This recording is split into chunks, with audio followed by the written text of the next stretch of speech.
200 degree Celsius तक पहुँचते micro processors. जब एयर कूलिंग सिस्टम पूरी ताकत से ही चले तो भी गर्मी कम न होती, तब आए लिक्विड कूलिंग के नए युग का आरंभ। दोस्तों, ये बदलाव सिर्फ टेम्परेचर नहीं बल्कि कंप्यूटिंग की सीमाओं को तड़ रहा है, जहां कूलेंट और कंडक्टर के बीच वॉर चल रहा है।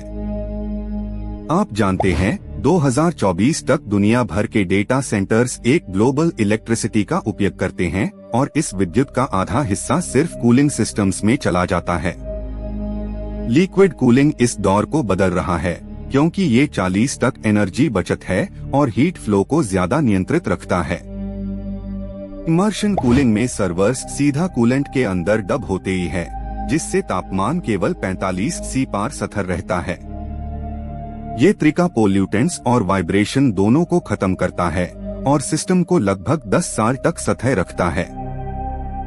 मिनरल ऑयल और डाइलेक्ट्रिक लिक्विड्स जैसे फ्लूइड्स हाई कंडक्टिविटी के कारण थर्मल लॉस को मिनिमम कर देते हैं। 2025 के बाद यही फ्लूइड एआई प्रोसेसर्स और क्वांटम चिप्स में स्टैंडर्ड बन वाले हैं, जहां एक भी ओवरहीटिंग एरर लाख डॉलर का नुकसान कर सकता है। आपका सवाल हो सकता है, लिक्विड कूलिंग एनवायरनमेंट फ्रेंडली है क्या? जवाब है हाँ, क्योंकि ये रेफ्रिजरेंट्स और हाई फैन स्पीड से मदद करत है और 30 तक कार्बन एमिशन कम करता है। ये एनर्जी ट्रांजिशन के लिए एक शदद तकन कदम माना गया है। इंडस्ट्री जायंट्स जैसे गूगल और माइक्रोसॉफ्ट 10,000 लीटर के मॉड्यूलर टैंक्स में अपने एआई क्लस्टर्स को लिक्विड में ऑपरेट कर रहे हैं। हर टैंक 300 किलोवाट्स तक थर्मल लोड संभलता है और कूलेंट रोटेशन हर सेकंड सिर्फ 0.3 लीटर पर ऑप्टिमम हीट नकलत है। टू फेस कूलिंग सिस्टम्स में कूलेंट पहले लिक्विड और फिर वेपोर बनकर साइकिल पूरी करता है। इससे हीट ट्रांसफर रेट 70 ज्यादा होता है और एनर्जी बचत 50 के करीब। आज यही तरीका सुपर कंप्यूटर्स तक पहुंच गया है। जापान के फुकोकू डेटा पार्क में 2026 तक 100 लिक्विड कूल्ड इंफ्रास्ट्रक्चर कंप्लीट होने वाला है, जहां हर rack 1.1 megawatts thermal load manage करेगा। ये दुनिया का सबसे उन्नत प्रैक्टिकल प्रोटोटाइप कहलाएगा।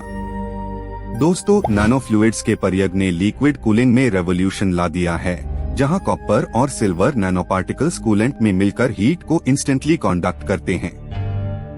ये इनोवेशन 25 ज्यादा एफिशिएंसी देता है और पंप साइज को भी छोटा रखता है।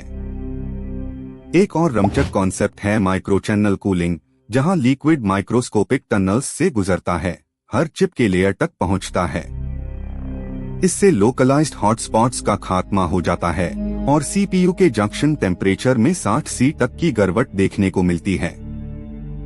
2027 तक chip manufacturers direct die cooling पर फोकस कर रहे हैं, जहां कूलेंट सिलिकॉन सरफेस पर ही फ्लो करता है। ये प्रतिक्रिया माइक्रो बबल्स और फेस चेंज दोनों का उपयोग करती है, जिससे प्रोसेसर सेफ और तेज बना रहे। लिक्विड कूलिंग अब सिर्फ सर्वर्स तक सीमित नहीं, गेमिंग पीसीज और ईवी बैटरीज में भी अपना प्रभाव दिख रहा है। 18C लोअर थर्मल आउटपुट का मतलब है ज्यादा परफॉर्मेंस और कम वाइब्रेशन, जिससे हार्डवेयर का जीवन 40 तक बढ़ जाता है। आपको पता है, स्पेस इंडस्ट्री भी अब कूलेंट चेम्बर्स का उपयोग कर रही है। मार्स सिमुलेशन मॉड्यूल्स में 60 तक के तापमान में भी ये फ्लूइड गर्म हाई रहता है। इसे इंस्ट्रूमेंट्स फ्रीज होने से बचे हैं और सेंसर्स स्टेबल रहते हैं। एग्रीकल्चर डेटा सेंसर्स के लिए भी लिक्विड कूलिंग एक नए युग का प्रारंभ बना है, क्योंकि rural data nodes 50C field conditions में ऑपरेट करते हैं।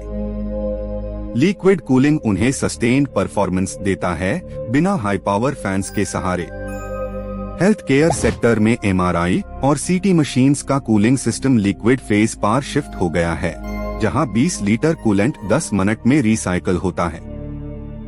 ये ऑपरेशनल नॉइज भी 95 डेसिबल से गिरकर 40 डेसिबल तक ले आता है। गवर्नमेंट पॉलिसीज 2030 तक कार्बन न्यूट्रल डेटा इंफ्रास्ट्रक्चर के लिए लिक्विड कूलिंग का अनिवार्य कर सकती है। ये एक ऊंचा बेंचमार्क रखेगा, जहां थर्मल आउटपुट और इलेक्ट्रिसिटी डिमांड दोनों रेगुलेटेड होंगे। रिसर्च लैब्स अब AI driven thermal intelligence systems बना रहे हैं, जो 1000 सेंसर्स से डेटा लेकर कूलेंट फ्लो को एडजस्ट करते हैं।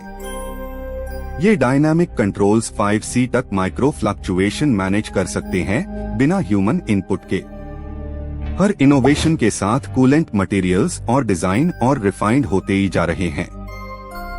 2028 में गैलियम बेस्ड हाइब्रिड फ्लूइड्स का उपयोग स्टार्ट होने वाला है, जिसे हीट ट्रांसफर और भी इंटेंस और प्रेडिक्टिव हो जाएगा।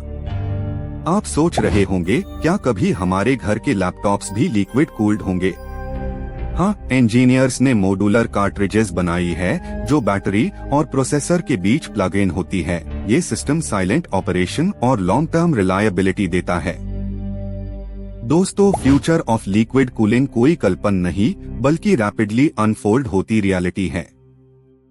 ये हमारे स्मार्ट सिटीज, ऑटोनॉमस सिस्टम्स और एनर्जी ग्रिड्स के लिए फाउंडेशन बनत जा रहा है, जहां हर ड्रॉप टेक्नोलॉजी की नए कहन कह रहा है।